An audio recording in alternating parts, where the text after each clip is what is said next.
Hello, everyone. I'm so excited about tonight. Tonight. We have someone who is just for the culture, for the cause, just good people. Good people. Her name is Brittany Packnett Cunningham. She's an Ooh, you got my wall. Oh, wow, you got my wall. All right, here we go again. Let's see. Let me see. There we go. Okay. Every now and again, you get my wall. So, she rang the bell. Brittany Packnett Cunningham. Hey, There's my. That's that. What is it? That bookshelf that we see on yes, this TV. is the bookshelf. Yes. So, activist, educator. She sat on the 21st Century Policing Commission in the Obama administration. And she is an MSNBC contributor. And I appreciate you for coming tonight. We got a lot to talk about. We sure do. You know, anything for you, Auntie. I was like, when is Auntie April going to have me on one of her IG Oh, lives? But I'm stop very it. excited to be here because your conversations have been so good, as they always are. So Oh, I'm you're excited to watching be them? here. You're watching them? Yeah, of course. You know, you always got to check on, see what the fam's doing. You talk to Kathy Griffin. I be peeping. That was last night. That was like she hit my cheeks were hurting. I was like, oh my She's God. funny. Yeah. Yeah, she is. And you know what? She had COVID, and that's crazy. And And it is. More people I know personally are getting it, which is just such a clear-eyed reminder that this thing isn't out there. Like, we all have to be careful and protect one another and care for one another right where we are, because it's coming closer and closer and closer. yeah, and you have to be very crafty for you single ladies if you want to date during COVID, and for your single men, you got to be very crafty and you have to really be dedicated to being safe. So maybe you go on a park bench at a distance. At a distance. There you go. At a distance, engage with one another with your N95 mask. There you go. It just look about the lovingly into eyes. each other's eyes from 6 feet away. Yes, how you doing? New love is wonderful. Ooh. It is. I'm almost 9 months into my marriage, so it is fun and hilarious. And we did not predict quarantine, but it has been a So you guys a good quarantine together? We have, you know, honestly, we've really been enjoying it. It's been a good check that we married the right person, because it's so important if we to didn't, get the right person. Because when you're not, trust me, trust and believe me, you're no. not. It would have been ugly. a disaster if we were not each other's person. So thanks be to God, we are loving being newlywed and quarantined, as we say. I'm so happy you know, and thankfully we have enough space in our home to give each other the space and then come back together and make dinner together, or, you know, watch a movie or go up on the rooftop. So it's been really nice. Love. Look, yeah. Love, exciting, and you. Come aboard, we're expecting you. The Love Apartment. Sing now. Yes. So, but you know, we talk about COVID, but this is also a time of momentum for a movement. Yeah. And it seems like it's slowing. And Brittany, we are a reactionary society. And we do things when we see people make us do things. Yeah.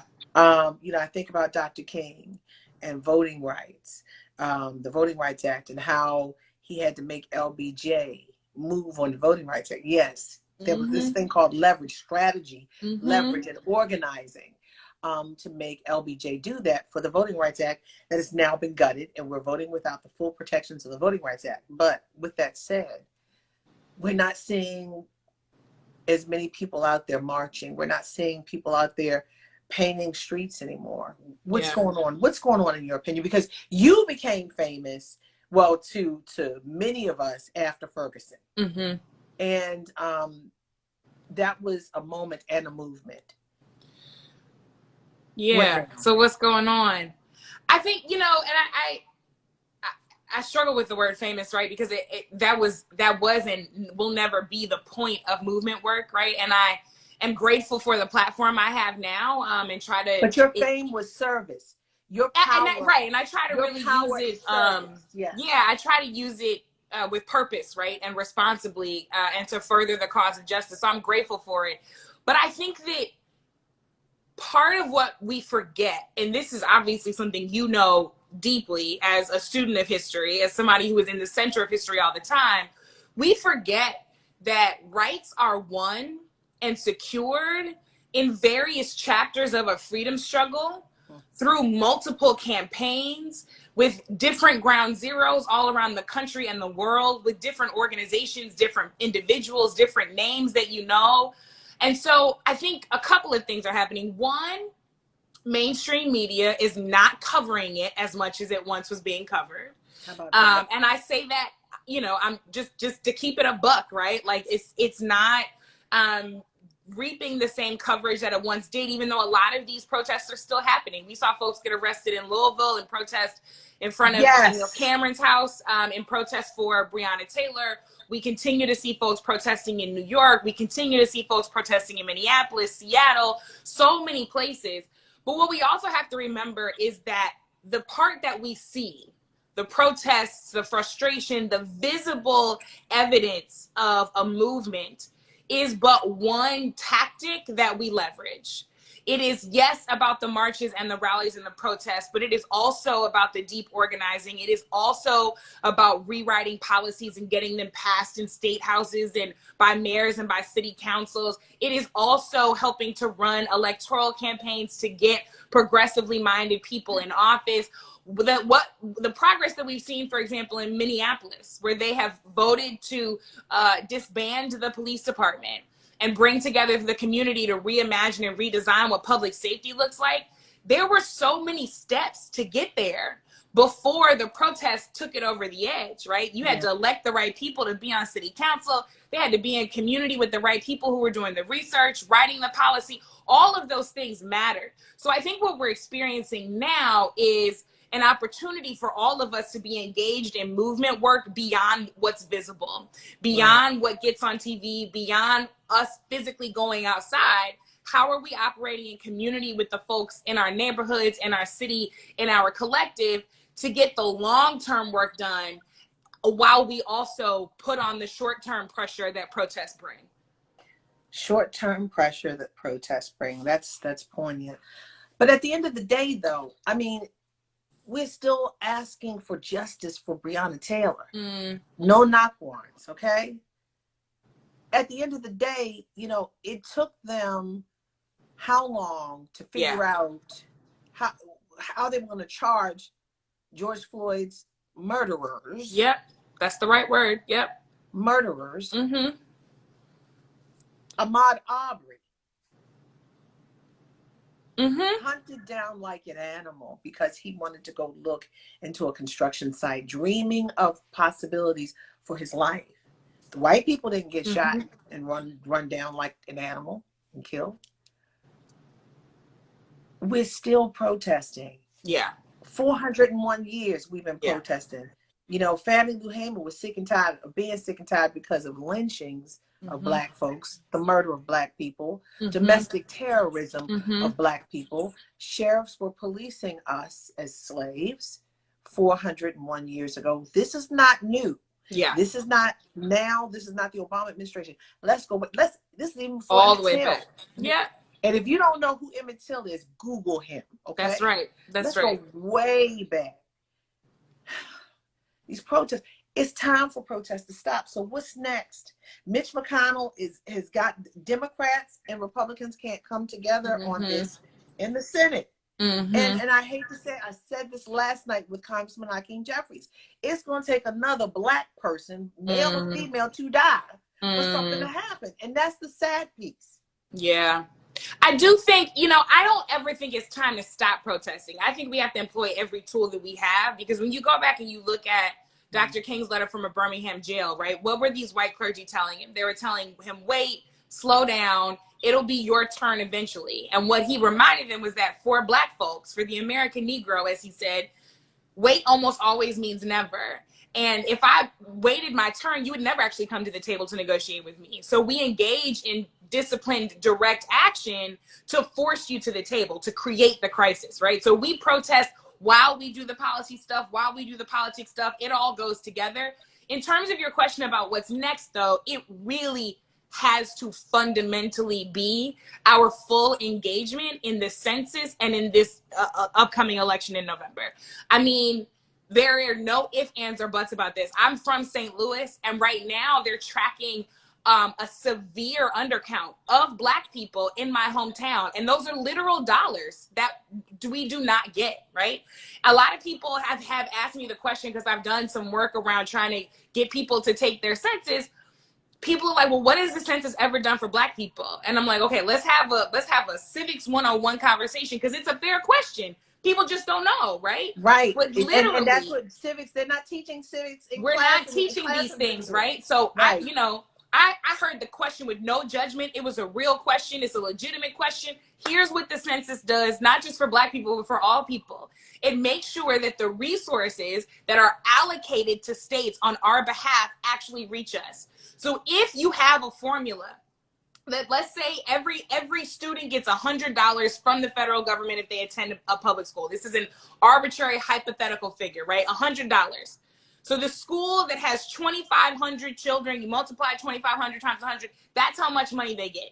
Well, if the count that the school comes back with is half the number of students they're actually serving, then they'll get half the money and have to try to make it stretch and figure out how to get all of those student services with half of the amount of money that they deserve, all because people are not being counted. That's money for Head Start programs. That's money for social services. It's money for repairs and construction in your city. It is money that all of us deserve, because let's be clear, it's our money. This is taxpayer money that we paid into the kitty, and we need to come back to us. So filling out that census is going to be critical to making sure that at bare minimum, we retain the services that we have while we fight for more. And it's so critical, even in this moment of COVID, as we're talking about sending our kids back to school, which as a parent, I am having sleepless nights about. Yeah, as Seriously. a former teacher, I am too. Yeah. I am having sleepless nights about this, and I am praying that they choose to go virtual in the state of Maryland, all across the country, because these numbers are coming back. They are. And in our big, okay, here's my thing, Brittany. You dream of having children to carry on your legacy, but to live, to thrive. Mm-hmm. And you put them in situations, you raise them up, only for someone in the White House to knock them down with COVID. It boggles my mind. But anyway, and I mean, I could not sleep 2 nights ago. Yeah. And I've been in prayer. And I mean, you hear stories about the teachers. I don't know. And my children go to an independent school that is not as densely populated as a public school. And now I'm getting back to the money for the census and how the census allocates money. If we know, or if they know, how many kids are in a home, sometimes these schools don't have to be overpopulated like they are. Yeah. Okay? And I do think that this conversation about reopening multiple things, bars, restaurants, places of work, houses of worship, and schools, are often happening without the very people that are most affected. So people are making decisions, and they're not talking to students. They're not talking to parents.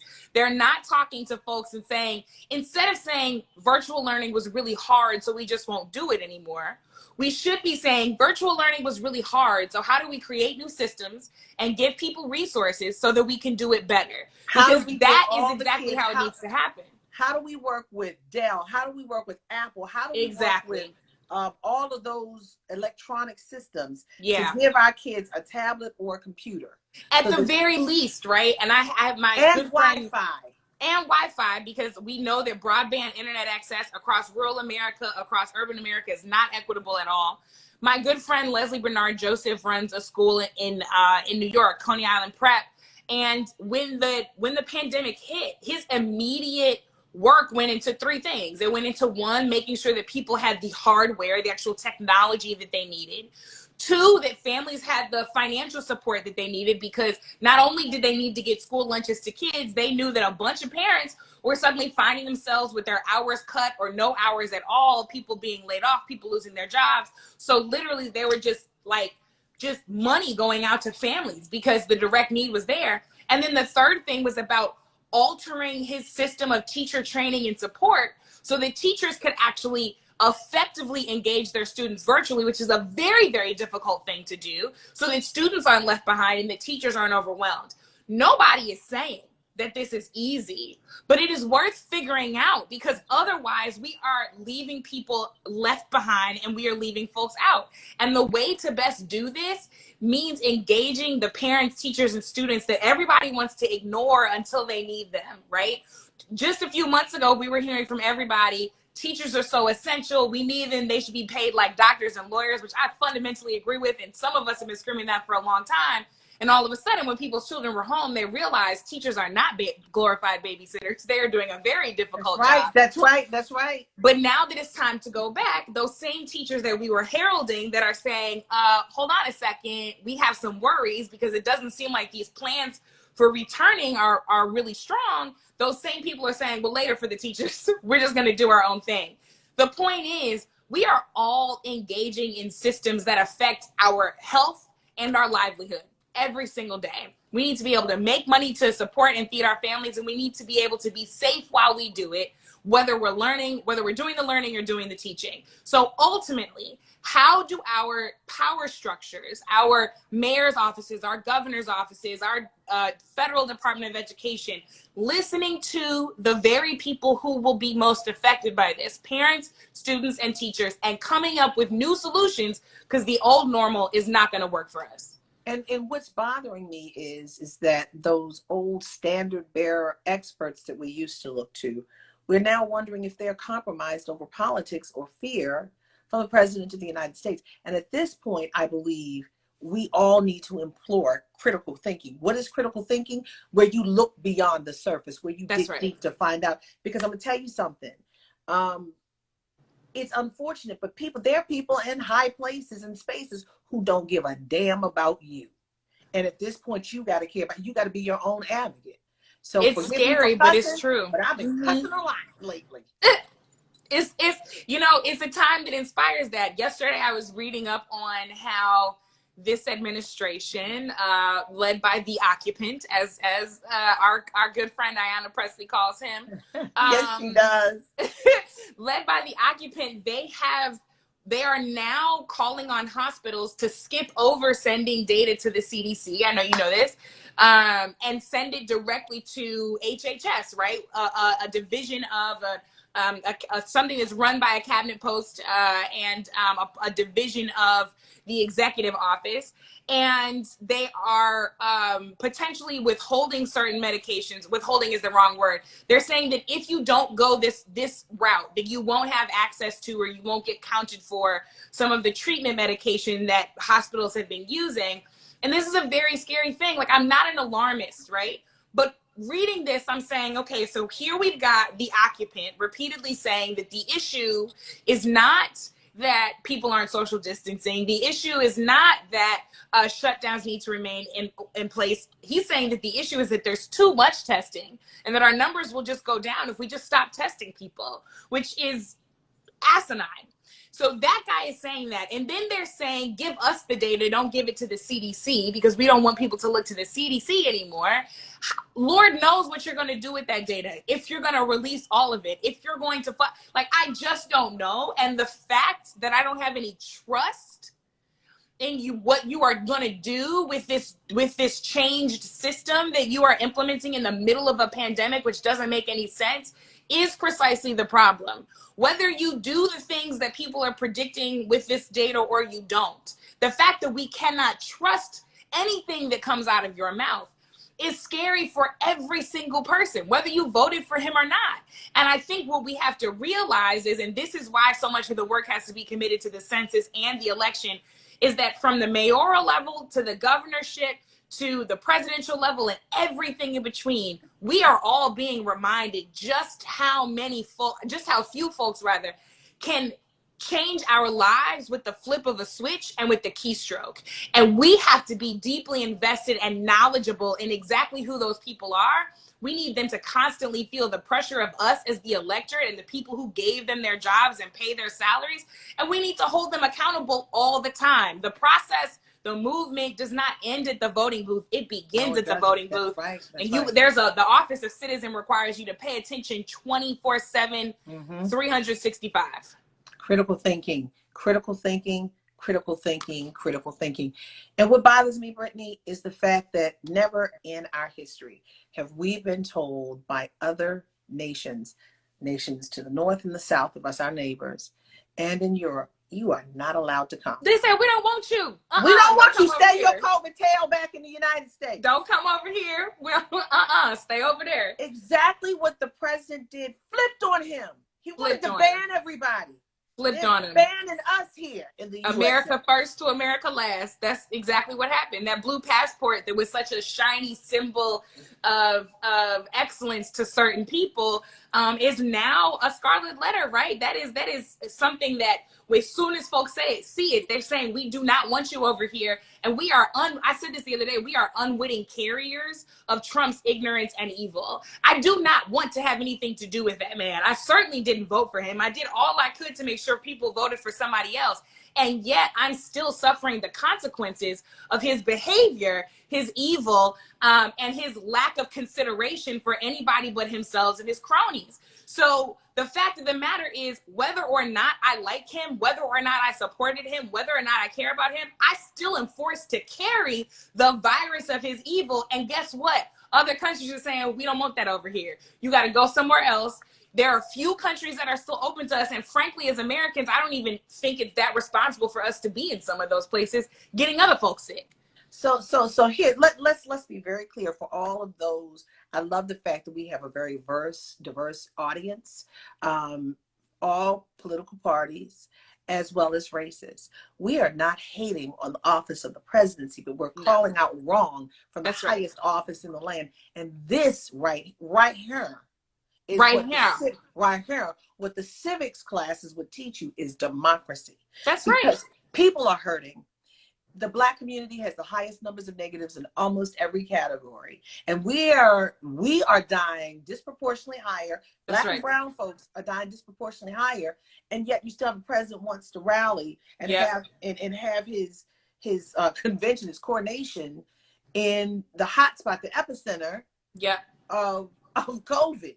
So if he won't speak, if he just wants to take pictures of Goya and say he supports Goya, somebody's got to talk.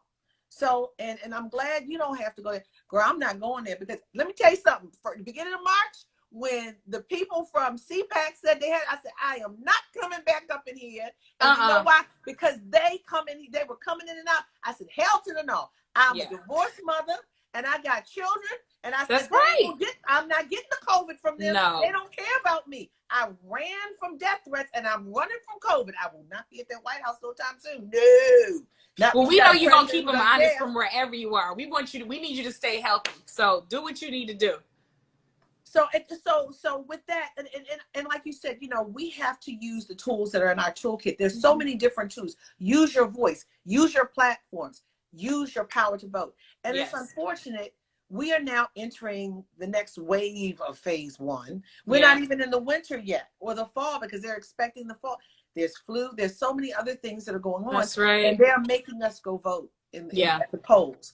Make sure you got your gloves, your mask on, physically distance. I ain't into that social distance and stuff. Yeah. Physical distance because we're socially connected. That's right. Beyond 6 feet. Stay as far away from people as you can because the particles travel. That's right. They travel. They surely do travel. And listen, there is an understandable fear that people have. So what does it mean to vote in the time of COVID, right? That is a legitimate worry.